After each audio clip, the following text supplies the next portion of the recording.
vestido en majestad. La tierra alegre está, la tierra alegre está, cubierto está de luz, venció la oscuridad y tiembla a su voz, tiembla a su voz. Cuán grande es Dios, cantaré cuán grande es Dios, y todos lo verán. Cuán grande es Dios.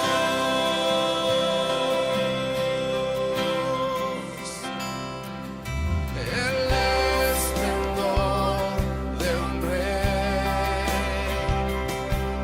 vestido en majestad.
voces, una vez más, todas las voces, todas las voces.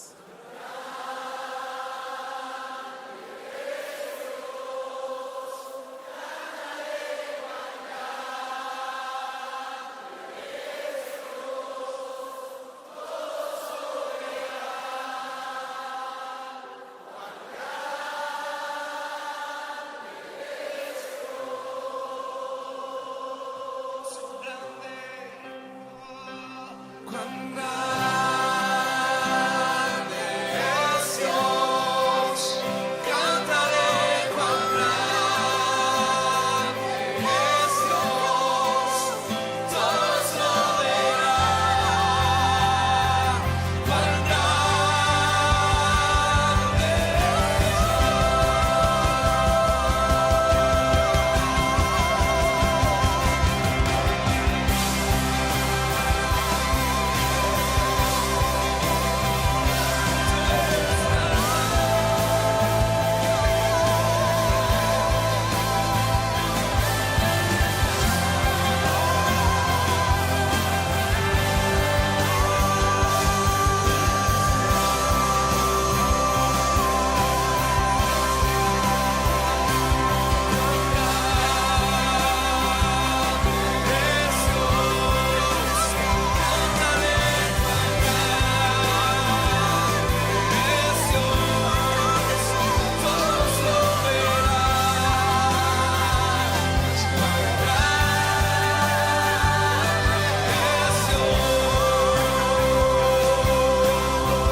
Bienvenidos familia, volvemos al tema de la unión con nuestro cuarto capítulo, en este caso, nuestra fortaleza.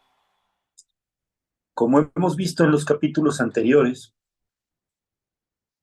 recapitulando lo que es la unión, vimos nuestro primer tema que era identificación y pertenencia, nuestro segundo tema que fue actitud y liderazgo, nuestro tercer tema que fue compromiso y hermandad.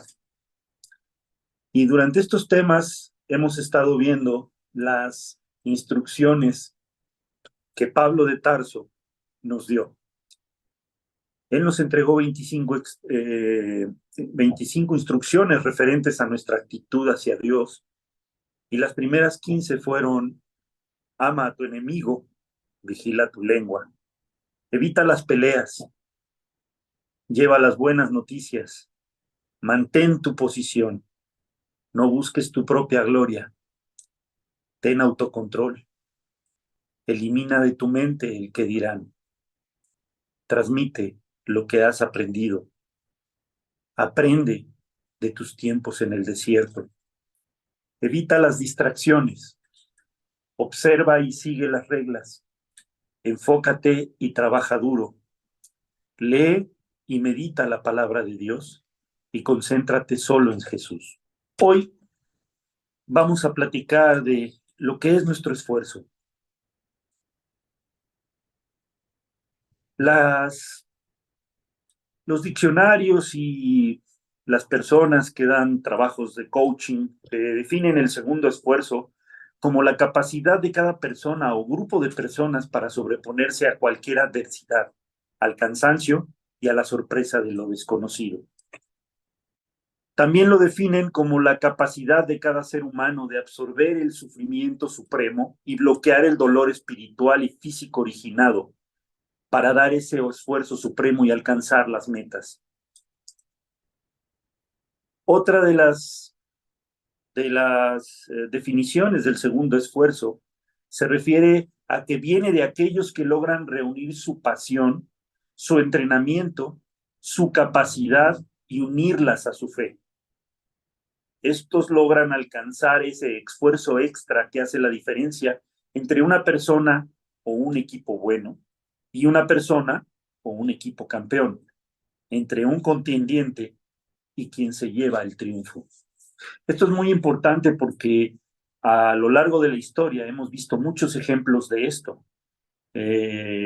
Últimamente, hace esta misma semana que pasó, vimos otra de las remontadas del Real Madrid. Y un poquito de esto viene de qué pasa cuando confiamos en nuestro Dios. Muchas veces me he encontrado en la situación de decir, cuando ya no puedo más, Padre, mi cuerpo y mis fuerzas ya no alcanzan para terminar. En mis fuerzas, Padre, no puedo, pero en las tuyas estoy seguro que sí, porque contigo soy invencible. Esto viene de la experiencia de muchos años compitiendo, de muchos años participando en proyectos exitosos. En mi experiencia personal, hace algunos años, cuando acababa yo de cumplir 55 años, fui invitado por un grupo de amigos con los cuales habíamos estado en la Liga de Veteranos en la zona de Jojutla y Zacatepec, a participar en un nuevo proyecto de mayores de 48 años en la Liga de Veteranos de lo que es la zona de Zapata aquí en Morelos. Todos definimos que nos íbamos a llamar Real Madrid Veteranos y empezamos a participar en esa liga. Fuimos el único equipo que antes de empezar un partido daba gracias a Dios por permitirnos jugar, daba gracias al Señor porque nos permitiera salir libres de lesiones de ese partido y además se lo dedicábamos el partido a Él y decíamos, si ganamos te alabamos y si perdemos también porque nos habrás dado una lección de humildad. Puedo decirles que durante ese periodo ganamos 5 campeonatos y nos convertimos en el equipo que todos admiraban en la liga y al que todos le querían ganar, porque sucedía lo mismo que con el equipo del que estábamos hablando en la Champions. En las finales nos iban ganando, pero en los últimos 10 minutos nosotros le dábamos la vuelta al partido. O acabábamos ganando en el tiempo extra o acabábamos ganando en penales. ¿Por qué sucede esto? Porque estábamos conectados con nuestra fe. Porque todos y cada uno de los integrantes del equipo se habían reunido, como pueden ver en la fotografía, a alabar al Señor y a darle las gracias por permitirnos jugar. Hubo un partido en particular que fue el último campeonato que ganamos. Mi hijo, el más pequeño, estaba de entrenador de nosotros toda esa temporada y le dije, faltaban 5 minutos, íbamos ganando ya 2-1 y le dije, no, no puedo más. Y me dijo, no te voy a cambiar porque nos van a empezar a mandar balones por alto. Y el que gana todos esos balones eres tú. Dije, ok, ¿qué fue lo que hice? Lo que siempre hice durante mi vida. Puse una rodilla en el suelo y dije, Señor, en tus fuerzas, porque las mías ya no dan. Y sí, acabamos ganando ese partido. En un tiro libre me pegó un balón en la cabeza estando en la barrera cuando salté. En el córner siguiente también saqué el balón de cabeza afuera y se acabó el partido y gracias a Dios fuimos campeones. Y en esta foto se lo estamos agradeciendo al Señor. Esto no es casualidad. Esa conexión entre el hombre y su Dios, nuestro Dios, es muy importante en todas las personas que quieren ser triunfadores. Es el porqué de tu esfuerzo. Tú eres quien eres al día de hoy por todo lo que has vivido. Dios, aunque no hayas ido a verlo o no hayas platicado con él o no te hayas reunido a hablar de él con otras personas, Dios te ha entrenado durante cada instante de tu vida, preparándote para este momento cuando llegas al Padre. ¿Qué quiere Él de ti? Toda esa experiencia adquirida es lo que eres y es lo que Él necesita de ti. Tengo una historia también acerca de un pastor de Gales. Se llamaba Peter. Era un pastorcito sordo que llevaba sus ovejas a pastorearlas en las altas montañas de Gales. Y un día que llegó el pastor de Alfa a la zona a dar el curso de Alfa en su pueblo, le dijeron que ese niño era analfabeta y era sordo. El pastor decidió enseñarle por qué él era pastor. Lo tuvo que hacer a través de señas, lo tuvo que enseñar a hablar a través de señas porque el niño no sabía hablar de otra manera. Él nada más sabía agarrar las ovejas, llevarlas a pastorear y regresarlas. Eso es todo lo que sabía, es todo lo que hacía. El pastor lo enseñó a hablar por señas y cuando el niño le dijo, quiero saber por qué eres pastor, y él explicó que él era pastor de seres humanos, no de ovejas. Y el niño le dijo, ¿y cómo puedo yo ser pastor de seres humanos? Entonces lo empezó a enseñar también, le empezó a enseñar los versículos, le empezó a enseñar, pero lo que más le impactó al niño fue el Salmo 23. Y le dijo, son 5 palabras, las primeras del Salmo. El Señor es mi pastor, nada te faltará. Y le enseñó cada una de esas palabras y cada una tenía un número. Un año después, el pastor de Alfa regresó a la ciudad, al pueblo donde había dado el curso a continuar con lo suyo y preguntó por el niño. Le dijeron que durante el invierno una avalancha se lo había llevado junto con su rebaño. Pero lo más, lo más impactante para el pastor fue que le dijeron, cuando encontramos al niño enterrado en la nieve, vimos que él con sus manos, que habían quedado separadas a la hora de que la avalancha se lo llevó, logró hacer espacio para juntar sus manos. Y lo encontramos haciendo esto. Y el pastor se echó a llorar. Y le preguntaron, ¿por qué lloras? Porque esa es la señal del Señor es mi pastor. Es la señal que yo le enseñé. Agarrar su mano izquierda con su mano derecha, los 5 dedos, que son los 5 números de las primeras palabras del Salmo 23. El Señor es mi pastor. El esfuerzo que ese niño hizo para juntar sus manos antes de morir congelados no fue humano, Y lo decían las personas que lo encontraron. El Señor es mi pastor. Esto a mí me impresionó mucho. Esa historia me dejó muy marcado, porque hay muchas gentes que se preguntan, ¿dónde está Dios? Dios ha estado entrenándote durante cada instante de tu vida para este momento, el momento en el que llegas al Padre. Tu experiencia adquirida es lo que eres y lo que Dios quiere de ti, porque Él siempre ha estado a tu lado, siempre ha estado a tu lado. Muchas veces, con los ojos abiertos, no entendemos lo que somos capaces de hacer.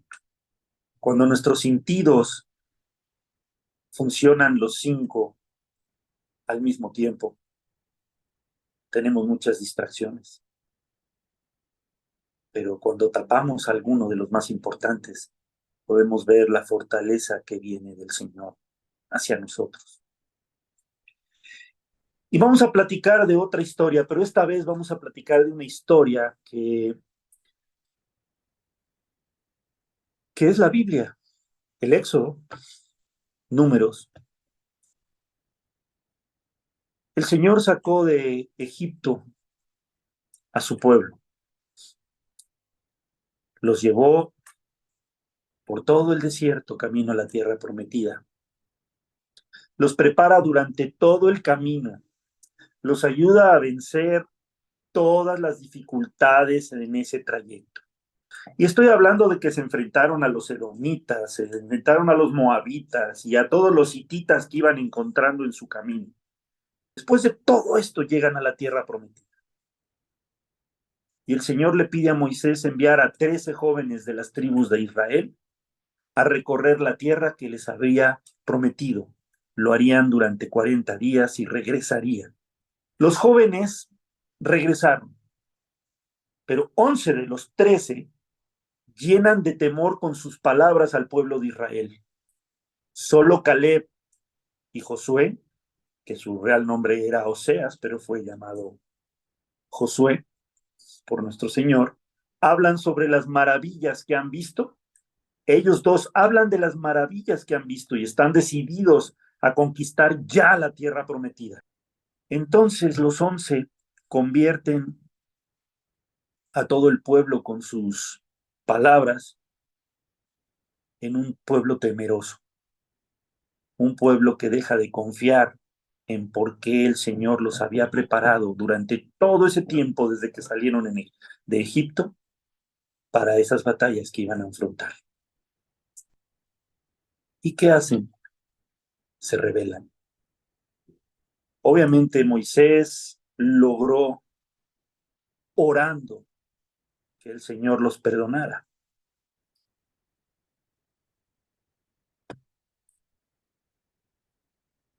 Pero el Señor, ellos no entendieron que no era en sus fuerzas, sino en las de nuestro Dios que los trajo hasta ahí. Y el Padre les dijo, pero a ustedes el miedo los ciega y no han entendido. No han entendido que solo puedes confiar en el Señor tu Dios y es para lo que este tiempo desde que salimos de Egipto los he preparado. Pues ahora no entraréis y os vais a quedar en el desierto 1 año por cada uno de los días que estos jóvenes fueron a perder el tiempo en la tierra prometida para solo llenarse de miedo sin fe. Desde hoy tendrán que trabajar de nuevo porque durante esos próximos 40 años van a trabajar hasta que estén listos para regresar, para que ya no tengan miedo. Pero ninguno de ustedes entrará en la tierra prometida, salvo Caleb y Josué. Ninguno de ustedes entrará. Y los 11 jóvenes que fueron con Caleb y Josué y que ya regresaron diciendo cosas de miedo, esos 11 al día siguiente habían fallecido. Tuvieron que regresar al desierto por no confiar en el Señor, por no confiar en aquel que los había sacado de Egipto y les había dicho todo lo que iba a pasar.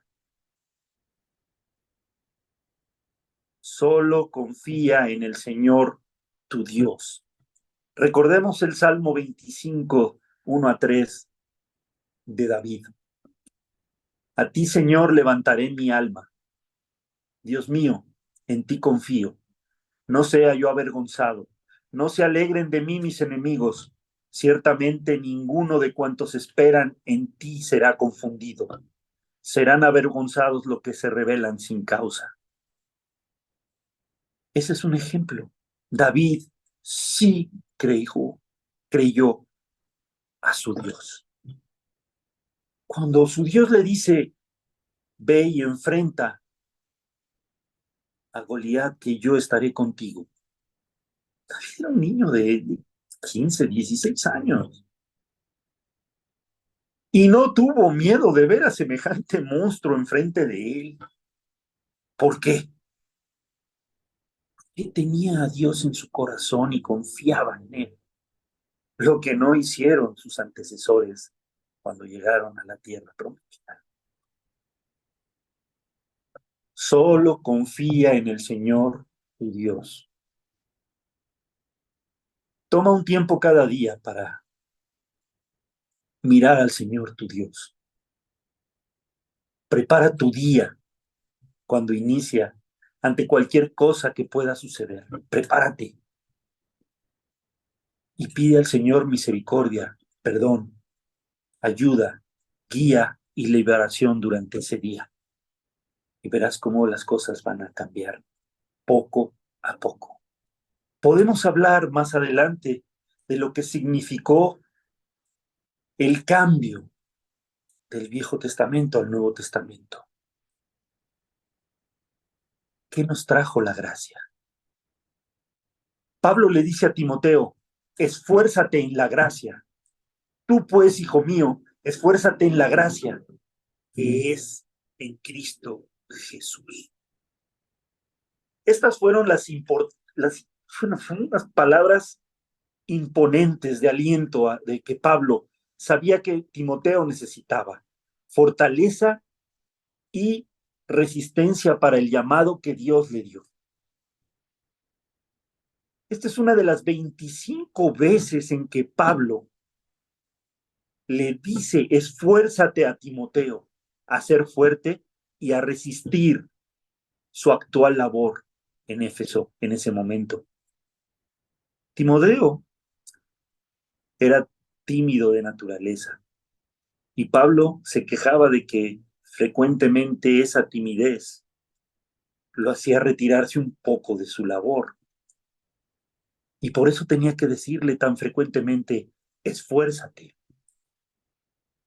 Pablo le dio a Timoteo una forma específica de esforzarse, la cual es, esfuérzate en la gracia que es en Cristo Jesús.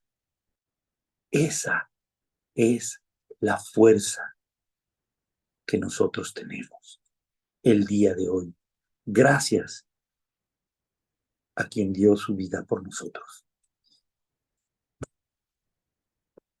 Isaías ya nos hablaba de esto, porque nos decía en Isaías 40, del 29 al 31, Él da esfuerzo al cansado y multiplica las fuerzas del que no tiene ninguna. Los muchachos se fatigan y se cansan, los jóvenes flaquean y caen, pero los que esperan al Señor, tu Dios, tendrán nuevas fuerzas. Levantarán alas como las águilas, correrán y no se cansarán, caminarán y no se fatigarán. Esto es muy, muy importante para nosotros. Dios está siempre ahí para darnos esa fuerza. Él da fuerza, Él da esa fuerza al cansado. Multiplica las fuerzas del que no tiene ninguna. Porque los que esperan en nuestro Señor siempre tendrán nuevas fuerzas. Sin embargo, tenemos que recibir, ¿cómo podría explicárselo? Tenemos que recibir su fuerza porque viene de nuestra conexión con Él. Y así como Pablo tuvo que alentar a Timoteo a esforzarse, nosotros aquí debemos de alentarnos unos a otros para esforzarnos al máximo en lo que nos pide el Señor. ¿Qué nos pide el Señor? Compartir su palabra. Para eso estamos aquí, para compartir su palabra.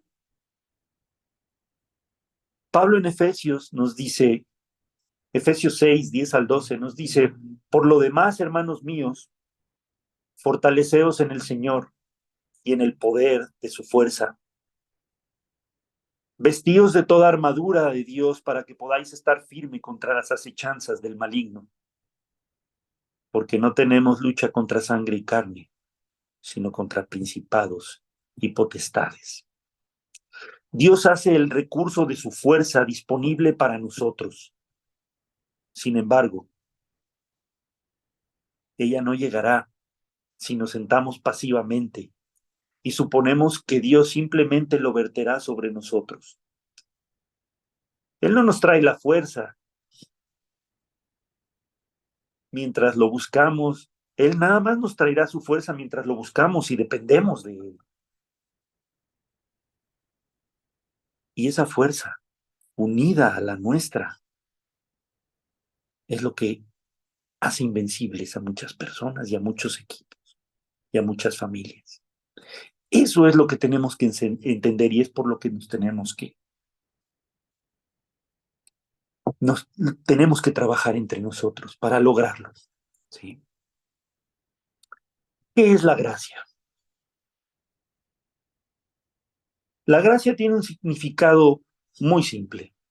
Se define como la ayuda divina, el regalo inmerecido de auxilio que viene de Dios, resistir en la gracia, el favor inmerecido que Dios nos dio a través de Cristo Jesús. Ello nos provee de confianza y valor, los cuales nunca tendríamos y nunca podríamos tener cuando pensamos que estamos a prueba o pensamos que aún Dios no se ha decidido por nosotros. A ver, tenemos que entender esto. No estamos a prueba. El Señor dio la vida de su Hijo y su Hijo dio la vida por nosotros. No estamos a prueba. El Señor decidió salvarnos a través de la gracia de su Hijo Jesús para aquellos que lo aceptan como su Señor y Salvador. Pablo sabía lo que era recibir la fuerza por medio de la gracia de Dios y nos los explica en la segunda de Corintios, capítulo 12, del 9 al 10. Y me ha dicho, bástate mi gracia porque mi poder se perfecciona en la debilidad. Por tanto, de buena gana me gloriaré más bien en mis debilidades, para que repose sobre mí el poder de Cristo. Por lo cual, por amor a Cristo me gozo en las debilidades, en afrentas, en necesidades, en persecuciones, en angustias, porque cuando soy débil, entonces soy fuerte. Recordemos por qué unidos somos más fuertes. Recuerdan que Jesús mandaba a sus discípulos de dos en dos, porque es la suma del conocimiento de cada uno y de lo que ha vivido cada uno. Por eso fueron escogidos por Él, porque Él sabía de dónde venían, sabía lo que habían aprendido, sabían quiénes eran y sabía lo que podía enseñarles y cómo lo transmitirían. Eso es muy importante para trabajarlo en Él y no solo en nosotros, en sus fuerzas. No hay nada que pueda darnos mayor fortaleza como decir, soy un hijo de Dios en Cristo Jesús y tengo el amor y el favor del Padre a pesar de que no soy digno de Él. En nuestras fuerzas No podemos, pero con Él en nuestro corazón, sí podemos. Así que llegado el momento de partir, yo solo espero haber realizado el máximo esfuerzo para el Señor mi Dios en mi cuerpo y alma. Espero haberle cumplido a Dios, a mi familia y a mis hermanos en Cristo, dando siempre todo lo que tengo para ellos. Y espero haber llevado la palabra del Hijo a todo hombre que la espera y la necesita. ¿Y tú? ¿Estás listo para darme tu máximo esfuerzo? Somos hermanos del mismo Padre. Gracias.